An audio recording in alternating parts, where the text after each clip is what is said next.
ഇനി നമുക്ക് ലളിതാ സഹസ്രനാമത്തില് 2-3 തരത്തിലുള്ള അർത്ഥകൽപ്പനകളുണ്ട്. അർത്ഥകൽപ്പനകൾ എന്ന് പറഞ്ഞാല് അത് അറിഞ്ഞിരുന്നാലേ നമുക്ക് അതിലെ ഓരോ വാക്കുകളുടെയും അർത്ഥം മനസ്സിലാകും. വെറുതെ നമ്മള് സ്തോത്രം ഇങ്ങനെ ജപിച്ചു പോയിട്ട് ചൊല്ലിപ്പോയിട്ട് കാര്യമില്ലല്ലോ. നമ്മൾ അതിന്റെ അർത്ഥം അറിഞ്ഞ് പാടുമ്പോഴല്ലേ നമ്മളത് ഉൾക്കൊണ്ട് പാടാൻ പറ്റത്തുള്ളൂ, ജപിക്കാൻ പറ്റത്തുള്ളൂ. അപ്പൊ അതുകൊണ്ട് തന്നെ ഇത് പ്രധാനമായും അറിഞ്ഞിരിക്കേണ്ട ഒരു കാര്യമാണ്. അതിലെ ആ 3 അർത്ഥകൽപ്പനകൾ ഏതൊക്കെയാന്ന് വെച്ചാല്, ഒന്നാമത്തത് വൈദിക സ്വരൂപം എന്ന് പറയും, രണ്ടാമത് പുരാണ സ്വരൂപം, മൂന്നാമത് താന്ത്രിക സ്വരൂപം. വൈദിക സ്വരൂപം എന്ന് പറഞ്ഞാൽ ശരിക്കും ശുദ്ധമായിട്ടുള്ള, വളരെ ശുദ്ധിയോടുകൂടിയ ജ്ഞാനസ്വരൂപമാണ്. പുരാണ സ്വരൂപം എന്ന് പറഞ്ഞാലോ ഒരുപാട് കഥകൾ നിറഞ്ഞതാണല്ലോ പുരാണം എന്ന് പറയുന്നത്. ആ കഥകളൊക്കെ ഇതിനകത്ത് ചില ഭാഗങ്ങളിലൊക്കെ സൂചിപ്പിച്ചിട്ടുണ്ട്. പുരാണ സ്വരൂപം എന്ന് അതുകൊണ്ടാണ് പറയുന്നത്. അതുപോലെ താന്ത്രികമായിട്ടുള്ള കാര്യങ്ങളും ഇതിൽ സൂചിപ്പിച്ചിട്ടുണ്ട്. ഉദാഹരണത്തിന് ഗുഢാന്നപ്രീത മാനസ എന്ന് പറയുന്ന ഒരു ഭാഗമുണ്ട്. ഗുഢാന്നപ്രീത മാനസ എന്ന് പറഞ്ഞാൽ അർത്ഥം എന്താണ്?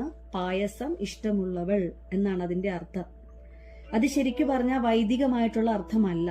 അതിനെ അങ്ങനെയുള്ള വാക്കുകൾ സൂചിപ്പിക്കുമ്പോഴാണ് അതിനെ താന്ത്രിക സ്വരൂപം എന്ന് പറയുന്നത്. അതുപോലെ വേറെ ഉദാഹരണങ്ങളുണ്ട്. ഹാഗിനി രൂപധാരിണി, ഡാഗിനി രൂപധാരിണി എന്നൊക്കെ പ്രയോഗിച്ചിട്ടുണ്ടല്ലോ അതില്. ഇതൊക്കെ താന്ത്രിക സ്വരൂപങ്ങളാണ്. അതായത് ചുരുക്കം പറഞ്ഞാല് ദേവിയുടെ 3 തരത്തിലുള്ള സ്വരൂപങ്ങളും ലളിതാ സഹസ്രനാമത്തിൽ ഉണ്ടെന്ന് സാരം. ഇനി വൈദിക സ്വരൂപം എന്താണെന്ന് പറയാം. അത് നമ്മൾ തുടക്കത്തിൽ എങ്ങനെയാ ചൊല്ലുന്നത്? ശ്രീമാതാ ശ്രീ മഹാരാജ്ഞി എന്നല്ലേ തുടങ്ങുന്നത്. ശ്രീമാതാ ശ്രീ മഹാരാജ്ഞി ആ വാക്കുകള്, അതുപോലെ നിത്യ, ഇങ്ങനെയുള്ള ചെറിയ ചെറിയ വാക്കുകളൊക്കെ ഇടയ്ക്ക് വരുന്നുണ്ട്. പ്രപഞ്ചം മുഴുവൻ അകവും പുറവും നിറഞ്ഞിരിക്കുന്ന ആ പരബ്രഹ്മത്തെയാണത് സൂചിപ്പിക്കുന്നത്. ഇങ്ങനെയുള്ള നാമങ്ങളെയാണ് വൈദിക സ്വരൂപം എന്ന് പറയുന്നത്. ഈ പ്രപഞ്ചമാകെ നിറഞ്ഞു നിൽക്കുന്ന ഈശ്വര സ്വരൂപം ലളിതാ സഹസ്രനാമത്തിൽ എവിടെയൊക്കെ വരുന്നുണ്ടോ അതെല്ലാം വൈദിക സ്വരൂപം എന്നാണ് പറയുന്നത്. അത് ഓർത്തു വെക്കുക. പിന്നെ പുരാണ കഥകളെ സൂചിപ്പിക്കുന്ന, അതായത് ഭണ്ഡാസുരവധോദ്യുക്ത എന്ന് തുടങ്ങുന്ന എന്ന് പറയുന്ന ഒരു ഭാഗം ഉണ്ടല്ലോ. അതുപോലെ ശക്തിസേനാ സമന്വിത, അതിനെയാണ് പുരാണ സ്വരൂപം എന്ന് പറയുന്നത്.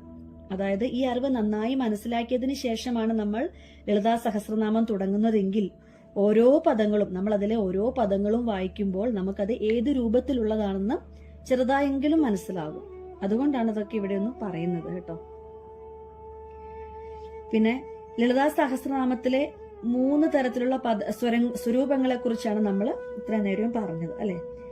വളരെ ശക്തിമത്തായ ഒന്നാണല്ലോ ലളിതാ സഹസ്രനാമം എന്ന് പറയുന്നത്. അതെന്തുകൊണ്ടെന്നാല് അതിൽ 3 തരത്തിലുള്ള ശക്തികളാണ് വരുന്നത്. അതായത് നമ്മളിത് ജപിക്കുന്ന സമയത്ത് ചില വാക്കുകളുടെ അർത്ഥം നമ്മൾ മനസ്സിലാക്കിയാൽ അപാരമായ ആധ്യാത്മിക ജ്ഞാനം നമുക്കുണ്ടാകും. അതേതാന്ന് വെച്ചാൽ, ഉദാഹരണത്തിന് പുരാണ കഥയായി സങ്കല്പിച്ചിരിക്കുന്ന ഒരു കഥയുണ്ട്. ഭണ്ഡാസുരൻ എന്ന അസുരനെ ദേവി നിഗ്രഹിച്ച കഥയാണത്. ഭണ്ഡാസുരവധോദ്യുക്ത ശക്തിസേനാ സമന്വിത, ഭണ്ഡാസുരനെ വധിക്കാൻ ഉദ്യുക്തമായ അല്ലെങ്കിൽ നിയോഗിക്കപ്പെട്ട ശക്തിസേനാ സമന്വിത, അതായത് അനേകം ശക്തികളോട് കൂടിയവൾ എന്നാണ് അവിടെ അർത്ഥമാക്കുന്നത്. ശക്തികളാകുന്ന ഒരുപാട് സേനകളോട് കൂടിയവൾ, അതാണ് ശക്തിസേനാ സമന്വിത എന്നുകൊണ്ട് അർത്ഥമാക്കുന്നത്. സമന്വിത എന്ന് പറഞ്ഞാല് അതോട് കൂടിയവൾ എന്നാണ് അർത്ഥം. സമന്വിത, ശക്തി സേനാ സമന്വിത, സേനകളോട് കൂടിയവൾ എന്നുള്ള അർത്ഥമാണ്. ഇവിടെ ഭണ്ഡാസുരൻ എന്ന് പറയുന്നത് ജനന മരണ സ്വരൂപമായ സംസാര സാഗരമാണ്. എത്ര കോടി ജന്മങ്ങളിൽ കൂടിയാണ് നമ്മളൊക്കെ വന്നിരിക്കുന്നത് അല്ലെ. അപ്പോൾ ഇങ്ങനെ ജനിച്ചും മരിച്ചും ഉദകപ്പോള പോലെ നീങ്ങുന്ന ഈ കർമ്മബന്ധനത്തെ, ആശാബന്ധനത്തെ ആണ് നമ്മൾ സംസാര സാഗരം എന്നതുകൊണ്ട് ഉദ്ദേശിക്കുന്നത്. ഇവിടെ ഭണ്ഡ എന്ന വാക്കിന് സംസാര സാഗരം എന്നാണ് അർത്ഥം. ജനിച്ചും മരിച്ചും ഇങ്ങനെ നീണ്ടുപോകുന്ന നിലനിൽപ്പിനെ, നമ്മുടെ അസ്തിത്വം എന്നൊക്കെ പറയില്ലേ, സൂചിപ്പിക്കുന്ന വാക്കാണ് ഭണ്ഡാസുരൻ. ഭണ്ഡാസുരനെയാണ് ദേവി വധിക്കുന്നത്. അതിനെയാണ് നമ്മൾ ജ്ഞാനശക്തി എന്ന് പറയുന്നത്. ജ്ഞാനശക്തി, അതായത് ഭണ്ഡാസുരവധോദ്യുക്ത ശക്തിസേനാ സമന്വിത എന്ന് വായിക്കുമ്പോൾ മനസ്സിലാക്കേണ്ടത് ഈ സംസാര സാഗരത്തില് നിന്ന് നമ്മെ രക്ഷിക്കുന്ന ശക്തിയാണ് ദേവി എന്നാണ്. ഈ സംസാര സാഗരത്തിൽ നമുക്ക് എന്തുമാത്രം ബുദ്ധിമുട്ടുകൾ ഉണ്ടാകും. നമ്മുടെ ജീവിതം എപ്പോഴും സുഖത്തിൽ കൂടി അല്ലല്ലോ പോകുന്നത്. നമുക്ക് ഓരോ സമയങ്ങളിലും പലതരത്തിലുള്ള ബുദ്ധിമുട്ടുകളും പ്രശ്നങ്ങളും ഒക്കെ വരും. ആ സംസാര സാഗരത്തിൽ നിന്നും നമ്മെ രക്ഷിക്കുന്ന ശക്തിയാണ് ദേവി എന്നാണ് നമ്മൾ ഇവിടെ ഉദ്ദേശിക്കുന്നത്. അതുകൊണ്ട് തന്നെ ലളിതാ സഹസ്രനാമം വളരെ ശക്തിയുള്ളതാണ്. അത് ജപിച്ചു കഴിഞ്ഞാൽ, അർത്ഥമറിഞ്ഞ് ജപിച്ചു കഴിഞ്ഞാൽ അതിന്റെ ഫലം നമുക്ക് തീർച്ചയായും ഉണ്ടാകും എന്നുള്ളത് വളരെ ഉറപ്പായിട്ടുള്ളൊരു കാര്യമാണ്. നമ്മളിപ്പോ പറഞ്ഞല്ലോ, ജ്ഞാനശക്തി എന്നല്ലേ പറഞ്ഞത്. ജ്ഞാനം നിറയുന്ന വാക്കുകൾ ഉച്ചരിക്കുമ്പോൾ നമുക്കും ജ്ഞാനം ഉണ്ടാകുന്നു. അതിനെയാണ് ജ്ഞാനശക്തി എന്ന് പറയുന്നത്. ഒന്നാമത്തെ ശക്തി ജ്ഞാനശക്തിയാണെന്ന് നമ്മൾ പറഞ്ഞു കഴിഞ്ഞു. ഇനി രണ്ടാമത്തെ ശക്തി ഏതാന്ന് വെച്ചാൽ അക്ഷരപ്രാണശക്തി എന്ന് പറയും. എന്ന് പറഞ്ഞാല് സംസ്കൃതത്തിലെ അക്ഷരങ്ങൾക്കൊരു പ്രത്യേകതയുണ്ട്. അത് നമ്മൾ ഉച്ചരിക്കുന്ന സമയത്ത് ഒരു സവിശേഷമായ പ്രാണ ഊർജം അതിൽ നിന്ന് വരും.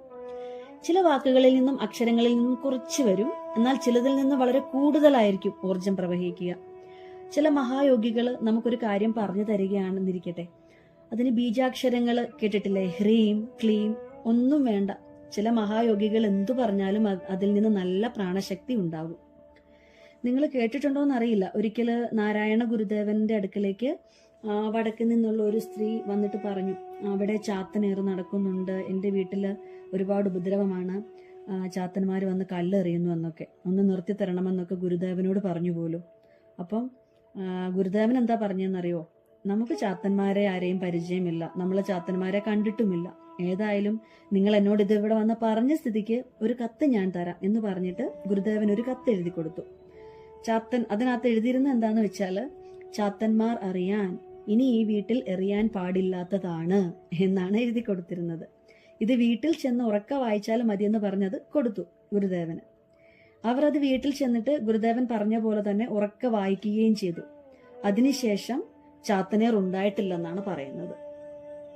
നമ്മളിവിടെ മനസ്സിലാക്കേണ്ട ഒരു സംഗതി, ഇത് ഈ അത്ഭുതമല്ല, അത്ഭുതത്തെക്കുറിച്ചല്ല നമ്മൾ മനസ്സിലാക്കേണ്ടത്. പകരം ഗുരുദേവനെ പോലെയുള്ള ഒരു മഹായോഗിയുടെ വായിൽ നിന്ന് വന്ന വാക്കുകളാണ് അതിന്റെ ശക്തി എന്ന് പറയുന്നത്.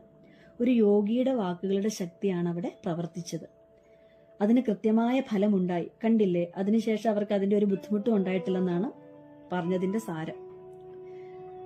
അവിടെ നമുക്ക് കാണാൻ സാധിക്കും, മഹാഗുരുക്കന്മാര് നമുക്ക് മന്ത്രോപദേശമൊക്കെ ചെയ്തു തരാറുണ്ടല്ലോ. അങ്ങനെ മന്ത്രോപദേശം ചെയ്യുന്ന സമയത്ത് അവരുടെ ഉള്ളിൽ നിന്ന് അസാധാരണമായ ഒരു പ്രാണോർജം കൂടി അവർ നമ്മളിലേക്ക് കടത്തിവിടുന്നുണ്ട്. അത് നമ്മുടെ നാഡികളെ, നെർവസ് സിസ്റ്റത്തിനെ ഒക്കെ ഒരുപാട് ശുദ്ധീകരിക്കുന്നുമുണ്ട്. വളരെ പവർഫുൾ ആണത്. അപ്പോൾ അക്ഷരങ്ങൾക്ക് പ്രാണോർജം പ്രസരിക്കാനുള്ള ശേഷിയുണ്ടെന്ന് മനസ്സിലാക്കുക. ആ രീതിയിലാണ് സംസ്കൃതത്തിൽ അക്ഷരമാലകൾ എന്നാണ് പറയപ്പെടുന്നത്. ലളിതാ സഹസ്രനാമം നമ്മൾ ഉച്ചരിക്കുന്ന സമയത്ത് അതിലെ അക്ഷരങ്ങൾ ഒരു പ്രത്യേക രീതിയിലാണ് അടുക്കിയിരിക്കുന്നത്. അതുകൊണ്ട് തന്നെ അത് ഉച്ചരിക്കുന്ന സമയത്ത് ഒരു പ്രത്യേക തരത്തിലുള്ള അളവിലുള്ള ഒരു പ്രാണോർജം നമ്മിൽ ഉണ്ടാകുന്നുണ്ട്, നമ്മിൽ നിറയുന്നുണ്ട്. അത് മറ്റുള്ളവരിലേക്ക് പ്രസരിക്കുകയും ചെയ്യും. അതിന്റെ ശക്തി നമ്മൾ പിന്നീട് മനസ്സിലാക്കുകയുള്ളൂ. അതിനെയാണ് അക്ഷരപ്രാണശക്തി എന്ന് പറയുന്നത്. അതായത് ഒരു വാക്ക് ഉച്ചരിക്കുമ്പോഴുണ്ടാകുന്ന പ്രാണോർജം, ഈ ഊർജം ലളിതാ സഹസ്രനാമത്തിൽ ഒരുപാട് ഉണ്ടെന്ന് അർത്ഥം.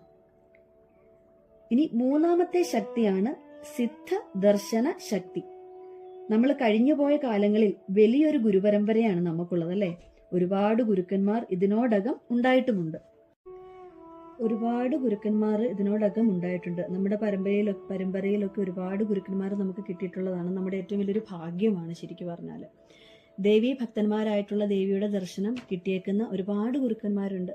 അങ്ങനെ അവർക്ക് കിട്ടിയ ദർശനത്തിന് പറയുന്ന പേരാണ് സിദ്ധദർശന ശക്തി എന്ന്. പക്ഷേ പല സിദ്ധന്മാർക്കും പല രൂപത്തിലായിരിക്കും ദർശനം കിട്ടിയിട്ടുണ്ടാവുക. ദേവി പല രൂപത്തിലായിരിക്കും അവർക്ക് ദർശനം കൊടുത്തിട്ടുണ്ടാവുക. ചിലർക്ക്, ഒരാൾക്ക് താമരപ്പൂവിലിരിക്കുന്ന ദേവിയായിട്ടായിരിക്കും കാണാൻ പറ്റിയിട്ടുണ്ടാവുക. മറ്റൊരാൾക്കത് ശൂലവുമൊക്കെയായി നൃത്തം ചെയ്യുന്ന ദേവിയുടെ രൂപമായിരിക്കും. അതൊക്കെ പല രീതിയിൽ വ്യത്യാസപ്പെട്ടിരിക്കും.